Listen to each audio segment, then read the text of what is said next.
Good evening, Facebook friends and YouTube followers. This is Rich again, back for your third and final video blog of the night for Friday, October 17th, 2014, around 8:03 p.m. in Billerica, Massachusetts. The sun is going down. It's a dark night. It's going to be lows in about 40s. Tomorrow is going to be the same in the 70s. Could be one of the last days of the year with 70-plus degree weather. Then we're going to be hit with reality highs in the 50s. I heard later on next week, from Tuesday to Friday, we could have a coastal rainstorm that could last for days. I'm serious. I've heard about that. But we'll wait and see if we're going to get a coastal rainstorm.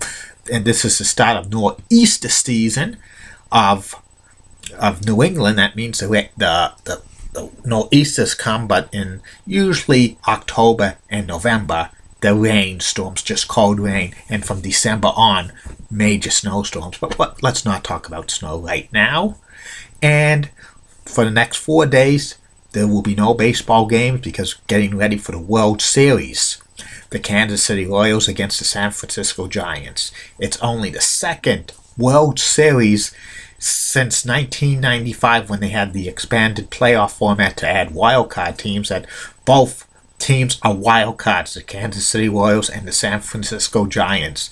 And look for a very good World Series. I'm picking the Giants to win in 7 games, and it will be the third World Series championship since 2010. And Bruce Bochy is definitely a Hall of Fame manager, and they also have probably a future Hall of Famer in catcher Buster Posey.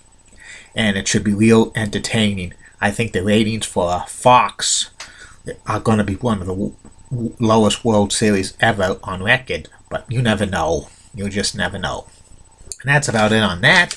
My third and final video blog subject of the night is my personality profile. My personality profile is about Andy Moog, former NHL goaltender.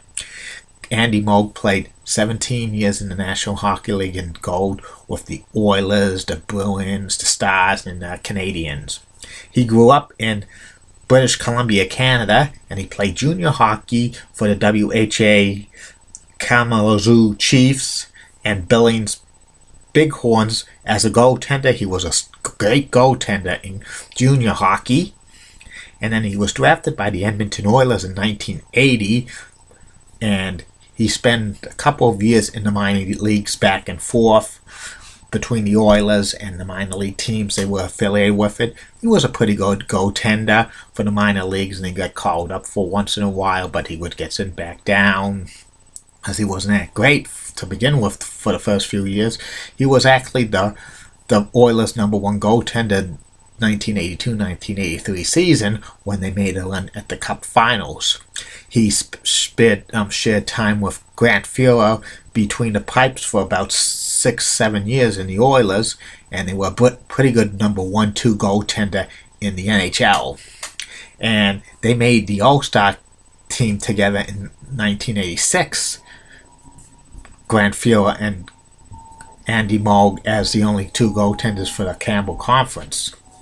And he won 3 Stanley Cups for the Edmonton Oilers, 1984, 1985, and 1987. 1987 was his last year with the Oilers. He sat out most of the 1987-1988 season with the Oilers due to a contract dispute because he wanted to be the #1 goaltender, but Grant Fuhrer was out of this world goaltender during that season. He won the Vezina Trophy, as I recall. And during that time, Andy Moog played for the Canadian Winter Olympic team of 1988. He shared goaltender duties with Sean Burke, another future NHL goaltender. And they did a pretty good, but Canada did not win the gold medal during that year, or any medal during the 1988 Winter Olympics in Calgary, Alberta, Canada. At the trading deadline in 1988, NHL, the Edmonton Oilers traded Andy Moog to the Boston Bruins for Jeff Gordon and goaltender Bill Ranford, and right then and there, Andy Moog became the #1 goaltender he really desired for a team, the Boston Bruins. He and like Reggie Lemlin split the goaltender duties for the first few months Andy was there. First round of the playoffs against Buffalo, they shared the duties, but Andy Moog finally broke through as a number one goaltender, and he led the Bruins with his great play. He made some awesome saves in that 1988 Stanley Cup run for the Boston Bruins, but they fell short of the Stanley Cup, losing 4 straight to the Edmonton Oilers. And 1988-89, Andy Moog started to be the number one goaltender in the Bruins, and for the next 5 years he was the number one netminder for the Bruins. He won many clutch games for the Bruins. He actually was had a great 1988-89-90 season where the Bruins finished with the best record in the NHL President's Trophy, and he and Reggie Lemelin won the William Jennings Award for Best Save Percentage for Goaltending Tandem, and he was a finalist for the Vezina Trophy, but Andy Moog didn't win it that year. They gave it to Patrick Roy, and Andy Moog led the Bruins to the Stanley Cup Finals with his awesome play in net. He dominated the 3 playoff series in 1990 Stanley Cup playoffs, but they faced the Edmonton Oilers again, and the Oilers won the Stanley Cup, and Moog didn't win it. Moog continued to play miraculous good for the Bruins. He averaged between 20 to 30 wins his time with the Black and Gold. He made the 1991 All-Star team for the Wales Conference, and he was getting to be pretty good with the Bruins to the 1992-1993 season, when he had some differences with the new Bruins coach, Brian Sutter.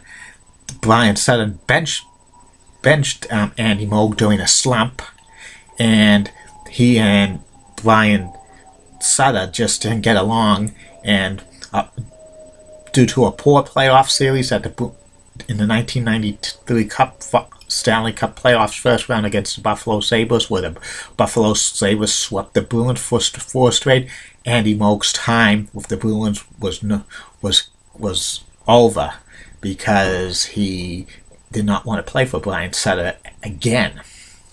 And the Bruins traded Andy Moog to the Dallas Stars for John Casey, and Andy Moog revived his career with the Stars. He made another All-Star team with the Dallas Stars, and he actually got his 300th career victory in nets for the Dallas Stars. He continued to play for them into the 1996-1997 season.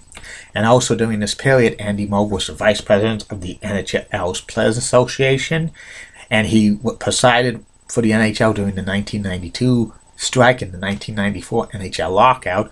He got criticized a lot because of the strike and stuff like that, and also Andy Moog's mask was named one of the scariest by the Hockey News magazine during this period.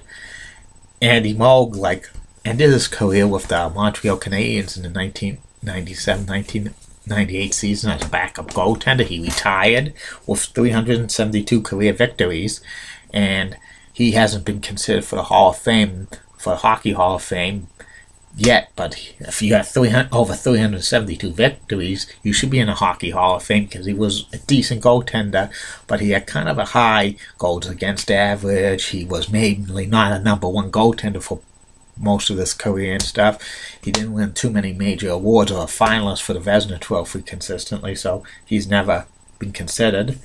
And Andy Moog returned to Dallas to become a Dallas Stars goaltender coach for a year. Then he was an assistant coach for the Stars on 2 separate occasions, and he works for the Stars still in a role as studio analyst for games on Fox Sports Southwest, and he's pretty good at it. And Andy Moog's probably one of the most famous Bruins goaltenders of all time. He's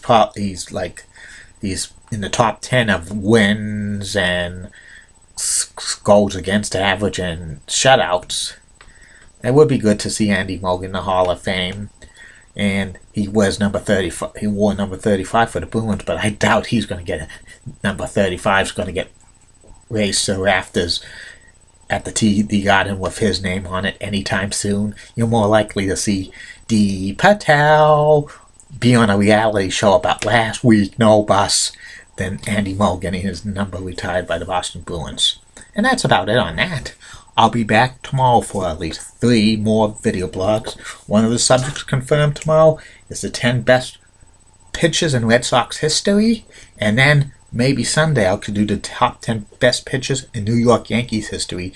Don't forget, coming soon, video blogs about Julie Broughton, Local 6, the weekday traffic reporter with a great smile and nice legs, Heidi Lee Pratt, who owns the nicest legs in the world and a great smile, and Janelle Tobin, Crystal Pisto, D. Patel, and Tony Ramos, and Bruce Cronin, one of the biggest hardcore Yankees fans of all time. Famous quotas, want to put a wager on that. And Angelo, who is a guy who comes into Market Basket and scratches hundreds upon hundreds of dollars of tickets, scratch tickets, and he wins 0.